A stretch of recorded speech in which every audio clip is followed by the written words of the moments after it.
¿Por qué tenemos que medir?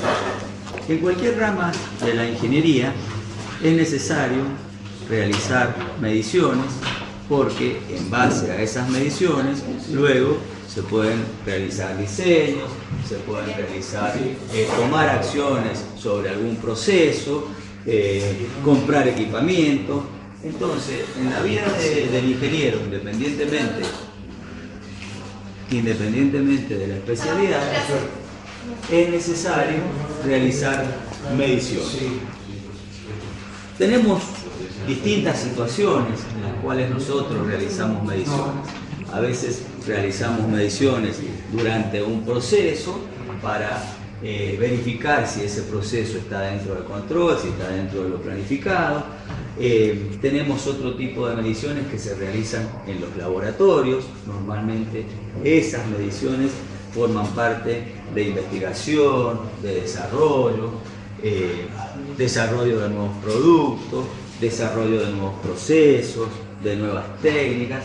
Evidentemente, si nosotros pensamos siempre el avance de la ingeniería, de la ciencia y la técnica, está basado en mediciones. Bien, nosotros nos vamos a concentrar por ahora en mediciones de corriente y en este caso vamos a trabajar con corriente monofásica. Pero es interesante que sepamos que es muy importante la acción o el acto de medir. Obviamente que si nosotros medimos, vamos a cometer errores, ¿sí? Se cometen errores. Y esos errores pueden depender por el instrumento, que no es el instrumento adecuado, porque el instrumento ha sufrido alguna descalibración, por el método que estemos utilizando, también podemos cometer errores. Entonces es muy importante cuando nosotros realizamos cualquier tipo de medición, saber predecir cuál va a ser el error al cual va a estar afectada esa medición. Y alguno se preguntará, ¿por qué esto es importante? A veces los errores en las mediciones generan altos gastos, pueden generar pérdidas económicas, pueden generar pérdidas o daños en vidas de seres humanos o de animales, porque tomamos una medición o cometimos errores en la medición. Alguien se preguntará por qué pérdidas materiales.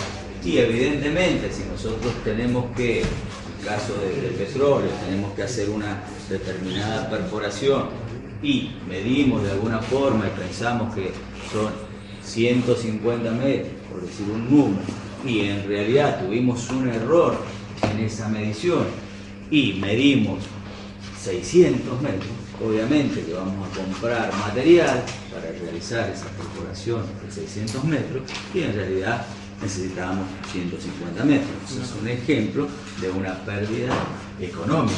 También puede suceder que, digamos por defecto, que nuestra realidad eran 600 metros y nuestra medición nos dio 200 metros.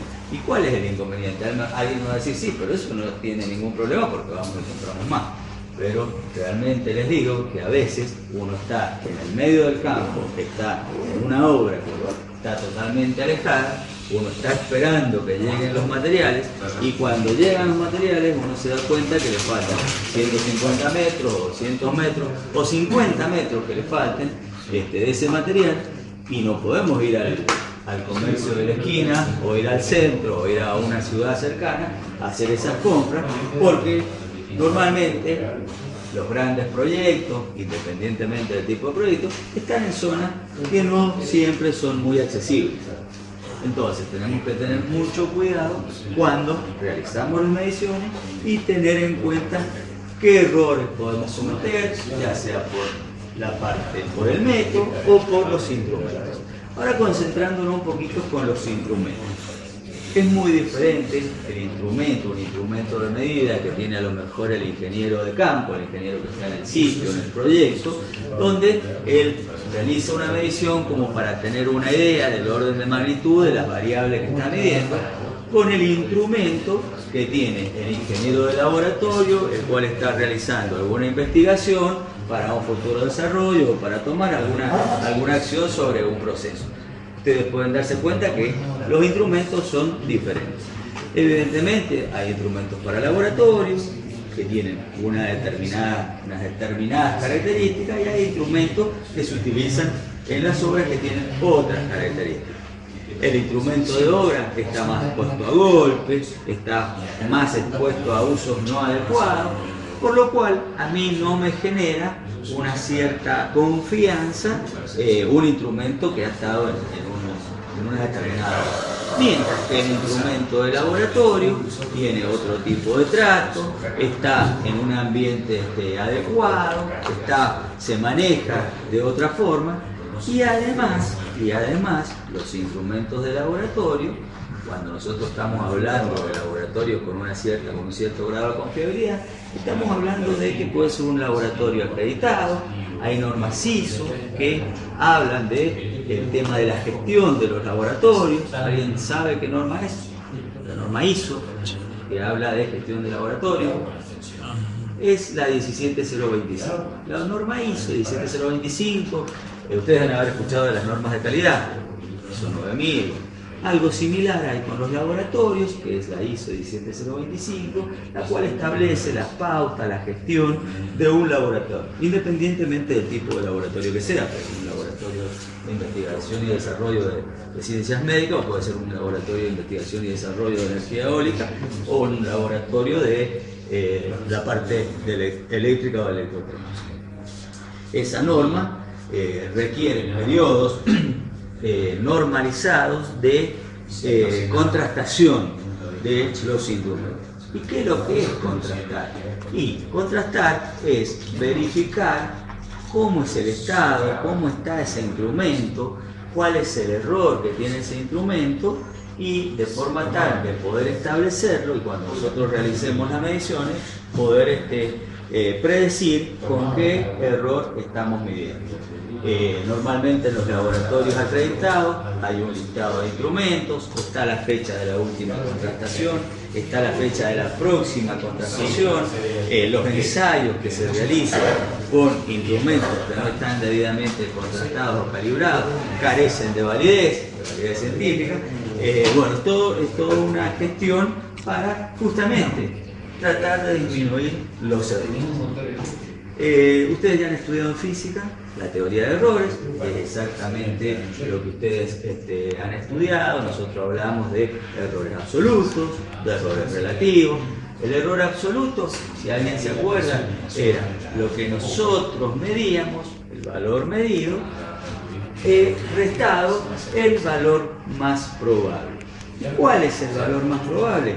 Y el valor más probable es un valor que nosotros tenemos, que hemos medido con un instrumento que lo podemos denominar instrumento patrón, ¿sí? Y en base a eso nosotros podemos sacar el error absoluto que estamos cometiendo, que se está cometiendo en esa medición. Otro concepto que ustedes habían estudiado era el error relativo, y acá ustedes tienen forma de error absoluto, error relativo, pero acá tal vez aparece algo nuevo, que cuando nosotros hablamos de instrumentos, evidentemente hay instrumentos que involucran una determinada magnitud en cuanto al error y otra magnitud. ¿Cómo definimos ese error? Aparece lo que se denomina clase del instrumento, ¿sí?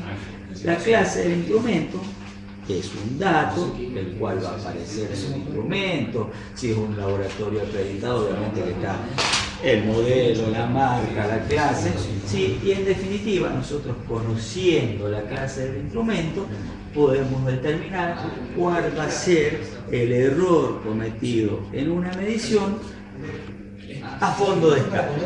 Entonces acá aparece un concepto que ustedes lo deben haber estudiado, que un instrumento nosotros deberíamos tratar de utilizarlo cerca del fondo de escala, ¿sí? En el último tercio de la escala. ¿Por qué? Porque evidentemente el error, o sea, la clase nos va a definir el error de ese instrumento, y si lo utilizamos en el primer tercio de la escala, el error es mucho mayor. ¿Cómo es esto? Supongamos que tenemos un instrumento que, de acuerdo a la clase y de acuerdo al valor máximo de la escala, decimos que tiene un error de 2,5. Supongamos que sea corriente, 2,5 amperes. Si nosotros estamos midiendo en la escala de 1 a 15 amperes, nosotros podemos decir que si estamos a fondo de escala podemos tener un valor de 17,5 en exceso o un valor 15 menos 2,5 en defecto. Pero ahora fíjense que si nosotros estamos midiendo 3 amperes, al principio de escala, estamos hablando que podemos tener 5,5 o podemos tener 1,5. Fíjense que el porcentaje de error es mucho mayor, Entonces es importante que tengamos en cuenta ese criterio y entendamos lo que es la clase y entendamos las zonas donde es conveniente realizar las mediciones. Bien, como estamos un poquito atrasados, vamos completamente a la... ¿Tienen alguna duda respecto a errores, a instrumentación? ¿Alguna pregunta? ¿No entendieron nada o entendieron todo? Ustedes son muy buenos, sé que entendieron todo. Bien, chicos, ¿qué vamos a hacer hoy día? Nosotros hoy día vamos a realizar una mediciones, que en realidad vamos a medir potencia. Vamos a medir potencia monofásica. ¿Qué vamos a hacer? Vamos a utilizar un circuito, como el que tenemos dibujado acá, donde el elemento que nosotros vamos a utilizar para la alimentación es un autotransformador. ¿Qué es lo que es un autotransformador? Es un devanado, un bobinado, en el cual se puede deslizar un contacto y podemos tener distintos valores de tensión a la salida de ese equipo. Ustedes todavía no ven transformadores, pero ya van a ver transformadores que la tensión de entrada, hay una relación con la tensión de salida que depende del número de vueltas del devanado de entrada, depende del número de vueltas del secundario, del devanado de salida, y en definitiva hay una relación de transformación. O sea que la tensión de salida, la tensión en borne del secundario, depende de la relación de transformación. Eso ustedes lo van a ver cuando estudien transformador. Pero como para que tengan una idea cómo es el autotransformador, es un devanado, ¿sí? Un devanado toroidal. La parte superior, las cabezas de las bobinas, no tienen aislante, lo que permite que se realice un contacto con un carbón, con un material que realiza un contacto, y este contacto es móvil, que es lo que nosotros tenemos acá, un contacto móvil, que me permite ir moviendo este cursor. Y yo voy obteniendo distintos valores de tensión en la salida. Obviamente que voy a tener un valor de tensión, si lo tengo en esta posición el cursor, voy a tener un valor de tensión prácticamente la tensión aplicada y puedo ir variando el cursor para obtener valores de tensión inferiores. Algo a tener en cuenta en el autotransformador, fíjense que nosotros tenemos los bornes para conectar, podemos conectar la fase y el neutro, pero también podríamos haber conectado la fase acá y el neutro acá. Y esto nos puede traer un riesgo desde el punto de vista de la seguridad. ¿Por qué un riesgo?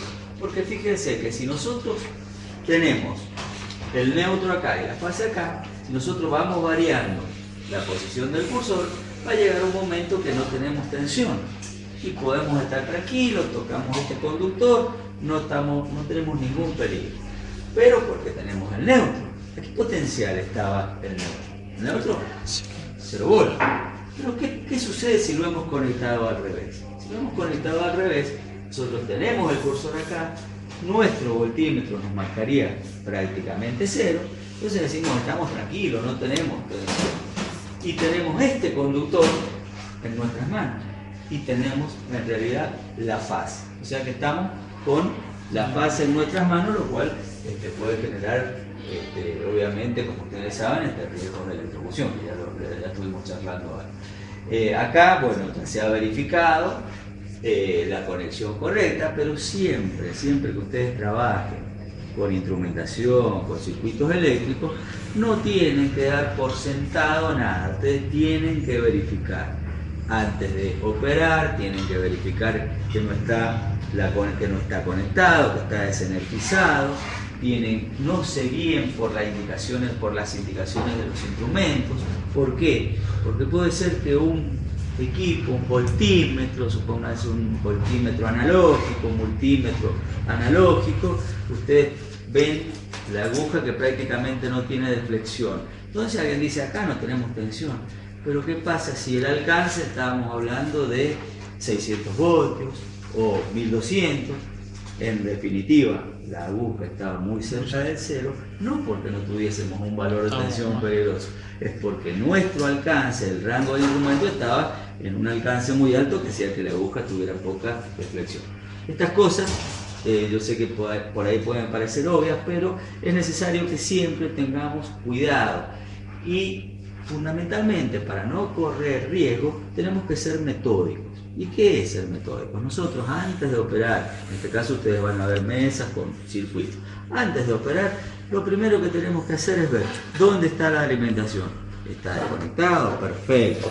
¿Hay algún otro punto donde podamos tener alimentación? ¿Están todos los puntos desconectados? Eso es lo primero que tenemos que hacer antes de proceder a conectar o desconectar o simplemente tocar el circuito. Como el ingeniero en la clase anterior les explicó, estas son, en el primer práctico, son conexiones de tipo móvil. Habíamos visto que habían instalaciones fijas, instalaciones móviles. Estas son del tipo móvil, es decir, que se van modificando. Ustedes tienen acceso a puntos donde hay tensión. O sea que estamos hablando de que están trabajando, en este caso, con 220 voltios. Cualquier parte con tensión que ustedes toquen, están expuestos a un shock eléctrico. Entonces, hay que ser metódicos. Antes de comenzar a trabajar, tenemos que verificar que no tengamos energía. Luego, ¿qué tenemos que hacer? Tenemos que seguir el circuito. Tenemos que verificar que el circuito que nosotros en el cual vamos a realizar la medición esté de acuerdo. En este caso, acá tenemos, ustedes lo tienen en la guía, lo tenemos en el pizarrón, que sean las conexiones adecuadas. ¿Por qué esto? Porque puede suceder que por error o por alguna causa, que pueden ser varias, apareció una conexión que no es la adecuada y tenemos un cortocircuito y podemos dañar algún instrumento, ¿sí? Entonces siempre es muy importante que ustedes verifiquen el circuito.